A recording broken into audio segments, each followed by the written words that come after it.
할렐루야, 주은총 목사와 함께하는 영성 산책 시간입니다.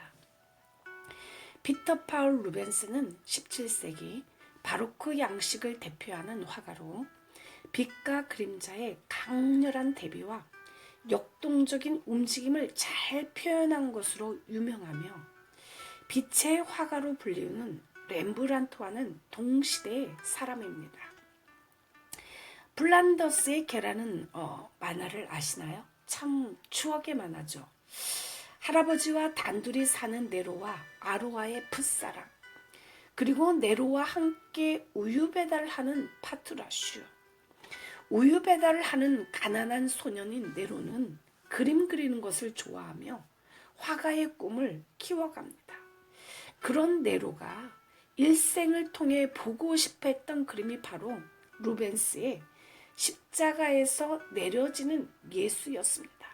만화에서는 이 그림을 소장하고 있던 안트베르펜 대성당이 그것으로 장사를 하고 있었는데 커튼으로 그림을 가려놓고 비용을 지불한 사람에게만 그림을 보여주죠.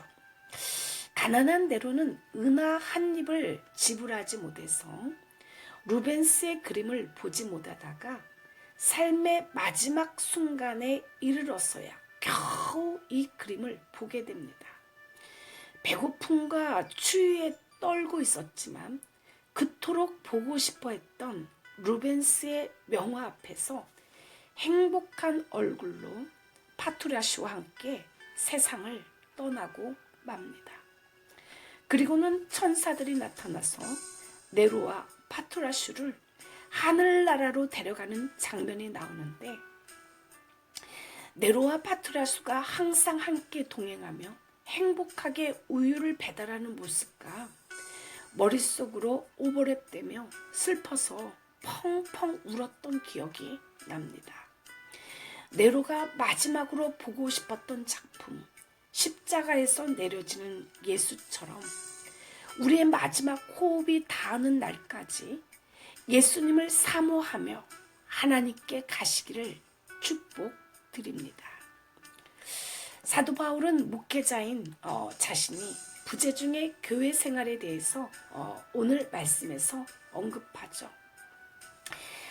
하나님께 대한 경외심과 어그러지고 거스르는 세대 가운데서 빛을 밝힐 것을 명하며 성도의 섬김과 봉사 위에 피의 전제로 자신을 올려드리며 설사 자기가 로마에서 순교해도 요동치 말고 주님의 뜻으로 알고 기뻐하라고 당부합니다. 빌립보서 2장 12절입니다. 나의 사랑하는 자들아, 너희가 나 있을 때뿐 아니라 더욱 지금 나 없을 때에도 항상 복종하여 두렵고 떨림으로 너희 구원을 이루라. 바울은 자신이 있으나 없으나 항상 복종하여 두렵고 떨림으로 구원의 삶을 살아갈 것을 말했습니다. 두렵고 떨림으로 너희 구원을 이루라. 이 말은 하나님을 무서워하라는 말이 아니죠. 하나님을 경외하라는 말입니다. 요셉은 하나님을 경외하였기 때문에 유혹이 다가왔을 때 내가 어찌 하나님 앞에서 이런 악을 범할 수 있습니까? 하고 유혹의 자리를 피했습니다. 하나님이 직접 내 눈에 보이시지 않으시지만 보이는 것과 같이 섬기는 자세가 하나님을 경외하는 자세입니다. 여기서 두렵고 떨림이란 헬라어로 트로모스라는 말로 그리스도의 위대하고도 말할 수 없는 사랑을 생각하면서 모든 일에 하나님께 순종하며 살라는 뜻이죠. 어떠한 상황에 처해도 변함없는 신앙으로 하나님을 경외함으로써 말씀에 복종하여 나를 통한 하나님의 뜻을 이루시기를 축복합니다. 그리하여 예수님께서 십자가 위에서 하신 마지막 말씀 다 이루었다 라고 하신 그 고백처럼 우리도 하나님께서 이 땅에 나를 보내신 뜻을 다 이루었습니다 라고 고백할 수 있기를 기도합니다. 이 시간에 찬양, 값비싼 향유를 주께 드린 막달라 마리아 본받아서 향기로운 산잼을 주님께 바치리. 사랑의 주 내 주님께. 연약한 자에게 힘을 주고 어두운 세상에 빛을 비춰 성실과 인내로 내 형제 이끌리. 사랑의 주 내 주님께. 두려운 마음에 소망 주고 슬픔에 쌓인 자 위로하며 길 잃은 자들을 친절히 이끌리. 사랑의 주 내 주님께. 인생의 황혼이 깃들어서 이 땅의 수고가 끝날 때 주님을 섬기다 평안히 가리라. 사랑의 주 내 주님께. 한 곡 올려드립니다.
할렐루야.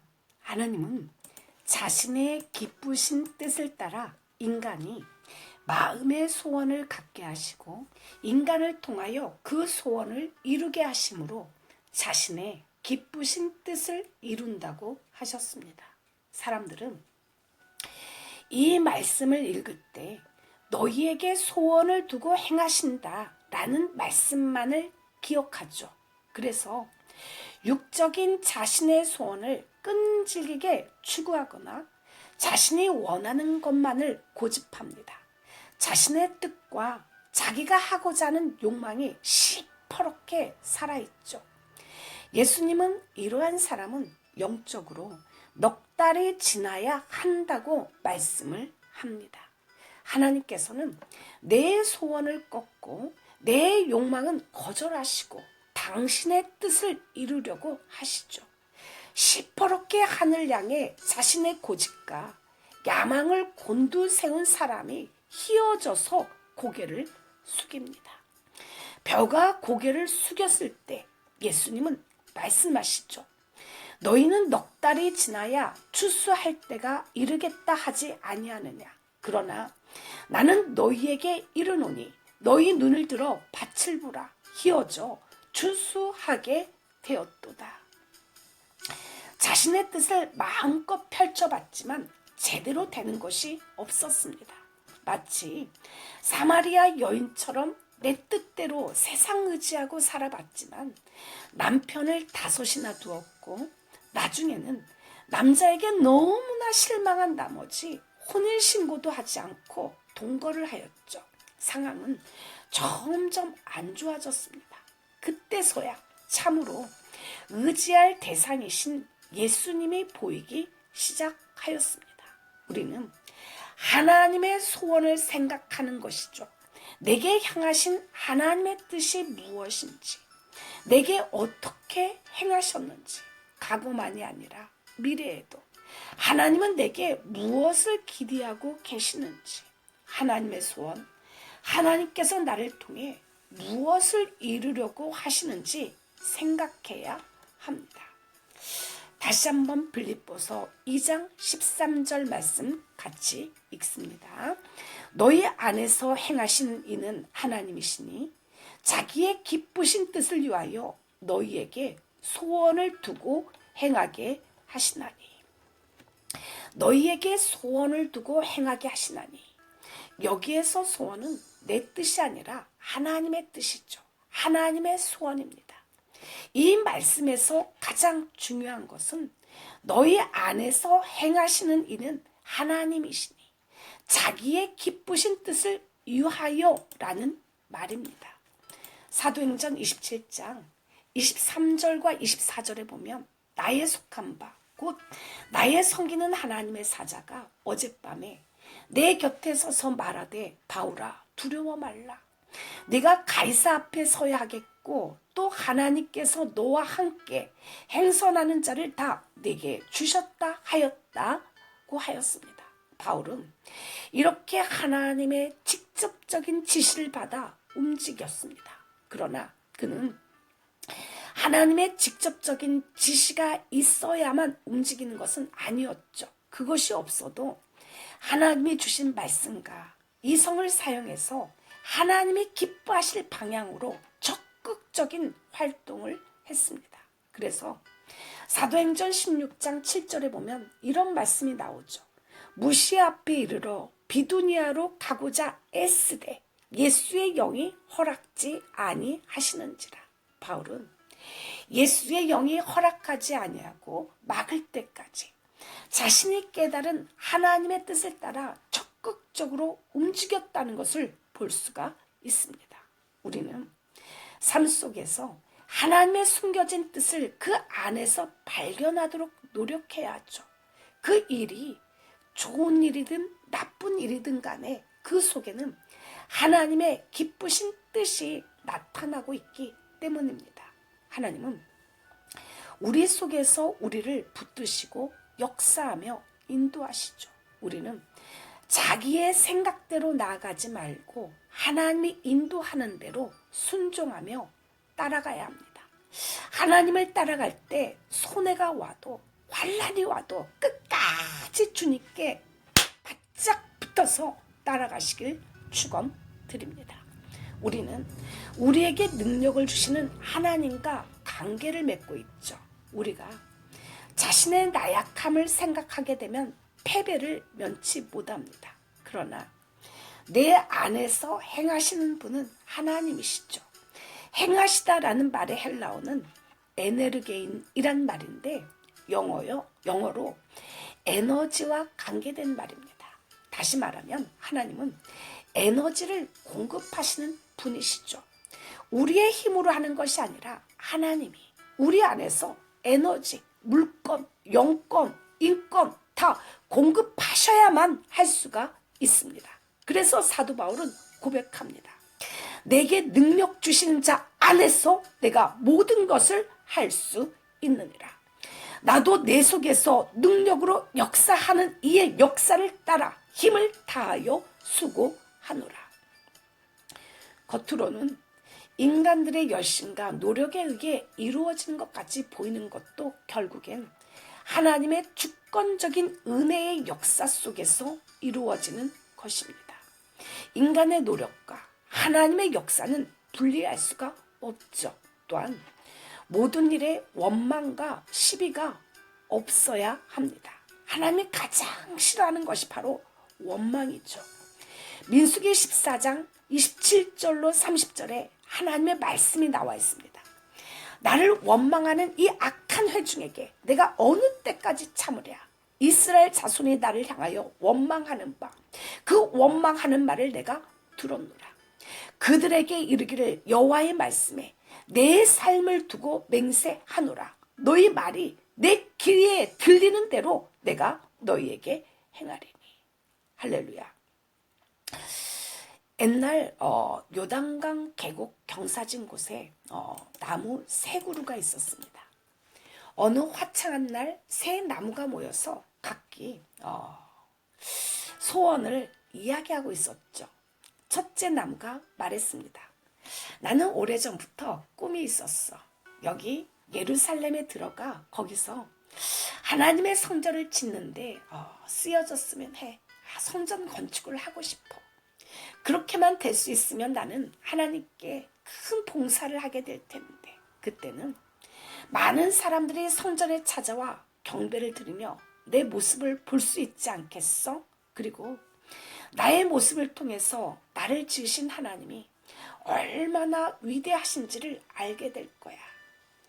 이 말을 듣고 있던 둘째 나무가 말했습니다. 내 꿈은 사람들을 섬기는 거야. 내가 바라는 것은 내가 해변으로 인도되어 큰 범선이 되어서 지중해를 내왕하는 사람들을 돕는 거지. 그렇게 되면 나는 많은 사람에게 새로운 모험을 주고 저쪽 로마의 풍요함을 이 땅에도 심어줄 수 있지 않겠어? 그때 셋째 나무도 가지를 쳐들고 말했습니다. 나는 여기 그대로 혼자 남아있고 싶어. 여기에서 내 가지를 하늘로 향하여 지켜들고 산을 오르며 나를 보는 사람마다 눈을 들어 하늘을 보고 하나님을 생각하게 하고 싶어. 그리고 여름에 햇빛이 쪼일 때면 시원한 그늘을 만들어주면 얼마나 보람있겠어. 드디어 첫 번째 나무 그루에 도끼가 와 닿았습니다. 그 나무는 높은 꿈을 가득 안고 언덕에서 끌려 내려왔죠. 목수는 그 나무를 받아서 조각을 내기 시작했습니다. 성전 계단이 되리라고 생각했던 이 나무의 꿈은 여지없이 깨어지고 말았죠. 그 나무는 작은 마을, 저 베들레헴 총구석 어느 집 말구유를 만드는데 쓰여졌습니다. 나귀들이 핥으며 비를 맞아 시들하게 되었죠. 그의 꿈은 산산조각으로 깨어지고 그 나무는 수치를 느꼈습니다. 내가 이렇게 낡아빠진 구유가 되다니. 두 번째 나무도 잘라졌습니다. 그 나무는 자기가 바라던 대로 배를 만드는 공장으로 보내줬죠. 그러나 그의 꿈도 물거품처럼 사라졌습니다. 지중해를 항해하는 큰 범선이 되기는커녕 갈릴리라는 호수에서 어부를 돕는 작은 어선이 되었죠. 매일같이 바닥에 냄새나는 그 생선, 비린내 나는 생선을 싣고 다니는 조각배가 된 그 나무는 절망이 가득했습니다. 그는 자기의 신세를 수치스럽게 생각했죠. 세 번째 나무는 그가 바라던 대로 오랫동안 그 언덕에 서 있었습니다. 그러나 그 나무도 역시 베어져서 그 언덕을 떠나 예루살렘으로 가게 되었죠. 목수들의 손에 의해서 그 당시 중한 죄인을 처형하는 기구인 세 개의 십자가로 만들어지는 자신의 모습을 보면서 절망했습니다. 실망이 가득했죠. 어떻게 내 신세가 이렇게 되어버렸나 하며 긴 한숨을 내쉬었습니다. 그런데 어느 날 밤하늘에 별 하나가 나타나 그 구유 위를 비추고 구유 위에 마리아라는 여인이 한 아기를 낳아 눕혔습니다. 그 아이의 이름은 예수였죠. 세상의 어느 건축물도 그 구유와 같은 명예를 얻지 못했습니다.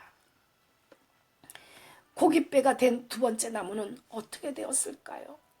작은 바다에서 고기나 싣고 다니던 그 배는 자신의 삶의 시간 낭비요 무의미한 거로만 생각했습니다. 그러나 어느 날 예수님께서 그 작은 배에 타셨습니다. 그리고 그 배를 제단으로 하여 예수님은 수많은 사람들 향하여 말씀하셨습니다. 갈릴리 바다에 조그만 배는 세상의 어느 큰 범선보다도 더 큰 영광을 차지하게 된 것이죠. 세 번째 십자가가 된 나무에서 예수님은 이 땅에서의 마지막 숨을 거두셨죠. 이 세상 어느 교회를 가나 그 나무의 모습을 본딴 십자가가 있습니다. 이 땅의 온 그리스도인들에게 그 나무는 믿음의 상징이 된 것이죠.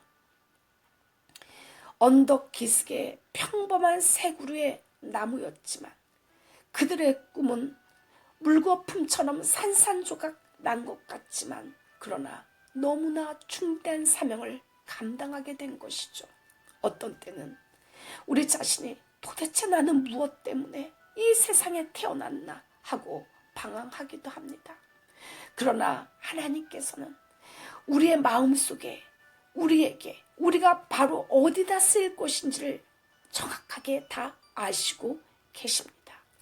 우리가 알거니와 하나님의 사랑하는 자 곧 그 뜻대로 부르심을 입은 자들에게는 모든 것이 합력하여 선을 이루느니라.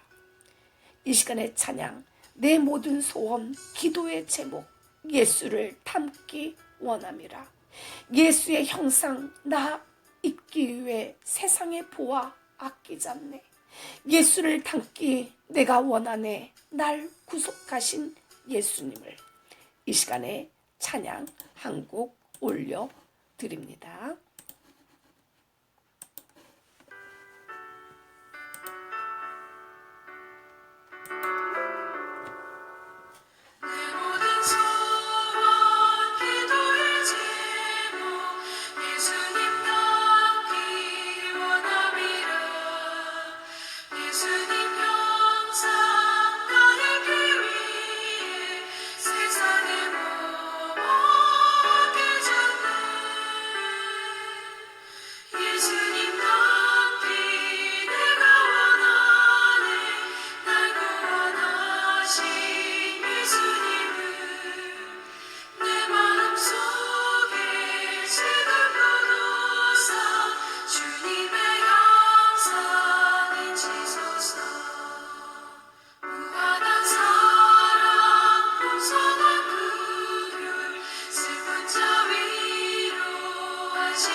할렐루야.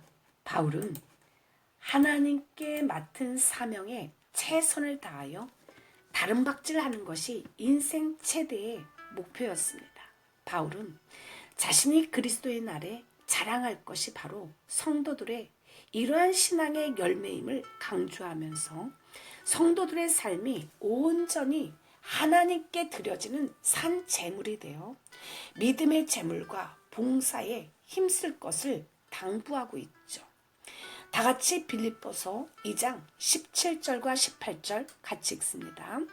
만일 너희 믿음의 제물과 섬김 위에 내가 나를 전제로 드릴지라도 나는 기뻐하고 너희 무리와 함께 기뻐하리니 이와 같이 너희도 기뻐하고 나와 함께 기뻐하라. 바울은 모든 성도들의 봉사와 신앙 위에 자신의 간제로 드려져 순교의 제물이 될지라도 자신은 기뻐한다고 고백하고 있습니다. 순교까지도 기대하고 있는 바울은 순교에서 뿌린 자신의 피를 빌립보 교인들의 믿음의 제물과 봉사 위에 뿌려지는 것으로 묘사하고 있습니다. 교회에 나가서 봉사하십시오. 많은 사람들이 대형 교회를 쫓아가며 인기 있는 목사의 설교를 인터넷으로 방 안에서 누워서 뒹굴뒹굴 하며 들으며 교회에 나가서도 봉사도 하지 않습니다. 그러나 교회가 죽으면 서서히 가정도 죽고 회사도 죽습니다. 교회를 나가도 큰 교회 가서 사랑 구경을 하고 영화 관람을 하듯이 예배를 드리고 봉사는 안 하고 썰물 빠지듯이 몸만 싹 하고 빠져나오나요? 혹시 당신은 코로나를 핑계로 방구석 예배를 드리는 구경꾼인가요? 아니면 일꾼인가요? 대형교회든 소형교회든 일하는 사람은 제한적입니다. 일꾼은 일을 하지만 구경꾼은 언제나 구경꾼이죠. 개척교회나 그 규모가 작은 교회일수록 1인 사역이 많습니다. 그러다 보면 피로도가 높아지고 강박 감정에 사로잡히게 되죠. 그러나 일할 수 있음에 감사하면서 자신이 할 수 있는 분량껏 하십시오. 교회를 섬기는 것은 주님의 일입니다. 웨스트민스터 요리문답 제1문은 사람의 제일 되는 목적이 무엇입니까? 이고 그 답은 하나님을 영화롭게 하고 그를 즐거워하는 것입니다. 우리가 존재하고 살아가는 목적은 하나님을 높이고 섬기는 것이어야 하죠. 사도 바울의 헌금 교훈을 예로 한번 들어볼까요? 각각 그 마음에 정한 대로 할 것이요 인색함으로나 억지로 하지 말지니 하나님은 즐겨내는 자를 사랑하시느니라 라고 했죠. 인색함으로나 억지로의 뜻은 슬픔으로입니다. 헌금이나 봉사를 슬픈 마음으로 하면 될까요? 세상 사람들은 육신의 안일과 평안함으로 인하여 기뻐하지만 성도들은 오직 영적인 일로 인해 참 기쁨을 소유한 사람들입니다. 우리의 육신이 죽을지라도 우리의 영이 살아서 하늘의 축복을 받게 된다면 그 이상의 기쁨은 없는 것이죠. 신앙이 성장하고 하나님과 동행하는 것으로 환경을 초월한 영원한 기쁨이 있기를 축복합니다. 이 시간의 찬양, 주님께 귀한 것 드려 젊을 때 힘다하라. 진리의 싸움을 할 때 열심을 내어라. 모범을 보이신 예수 굽히지 않으셨다. 그대의 충성을 다해 주님을 섬기어라. 이 시간에 찬양 한 곡 올려드립니다.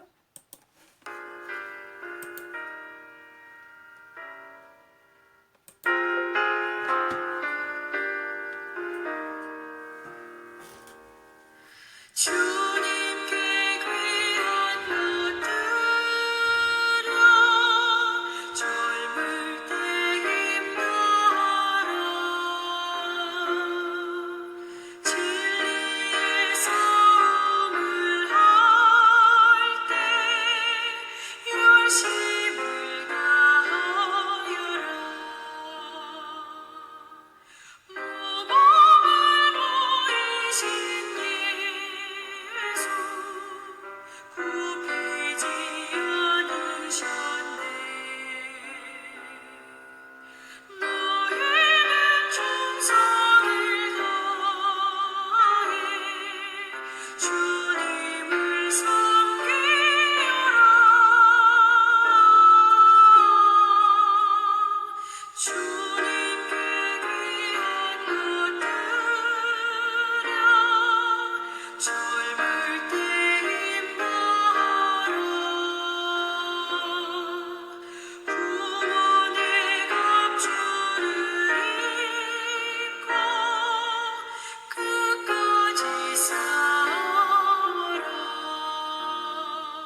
할렐루야.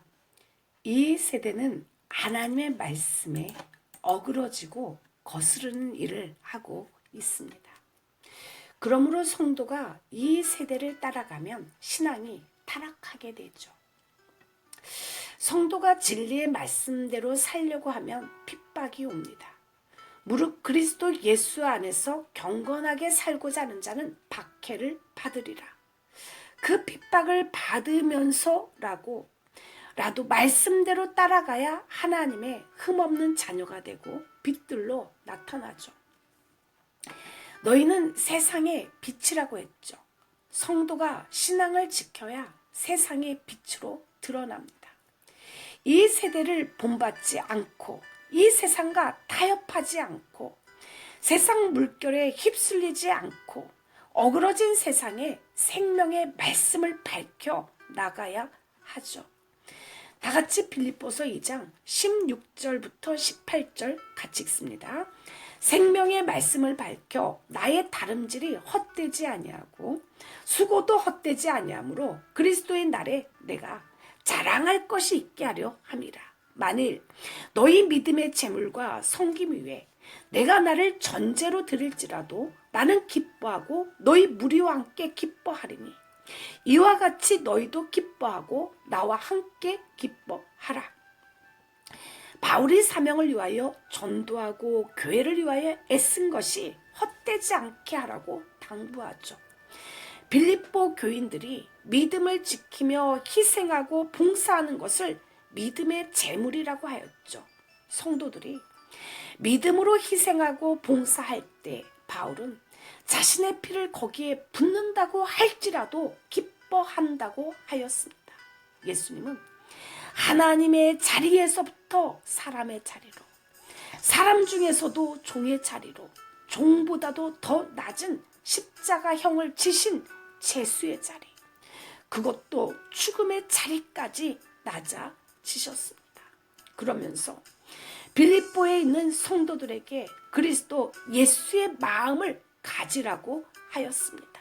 부디 당신의 믿음의 재물과 봉사 위에 교회가 살아나고 또 다른 사도 바울들이 피의 전제를 드리며 기쁜 마음으로 순교의 제물로 바쳐지는 영적 부흥과 추수의 시기를 맞이하시기를 간절하게 기도를 올려드립니다. 주님, 성령이 우리의 심령에 내주하시며 우리에게 감동을 주시며 말씀을 하실 때 두렵고 떨림으로 항상 복종하여 하나님을 경외하게 하옵소서. 성령을 소멸치 말게 하소서. 내 속에서 행하시는 하나님의 기쁘신 뜻을 위하여 소원을 행하게 하시고 어그러지고 거스르는 세대 가운데서 생명의 말씀을 밝히게 하소서. 하나님의 교회의 성도들의 믿음의 재물과 섬김의 봉사 위에 피의 전제를 드리는 사도 바울과 같은 목사님과 선교사님들이 늘어나게 하옵소서. 예수 이름으로 기도를 올려드립니다. 아멘. 이 시간에 찬양 마지막으로 너희 푸른 가슴 속에 십자가의 흔적이 있다면 주 위에 이제 일어나 너희 믿음 죽게 보이라 라는 찬양 마지막으로 올려드립니다.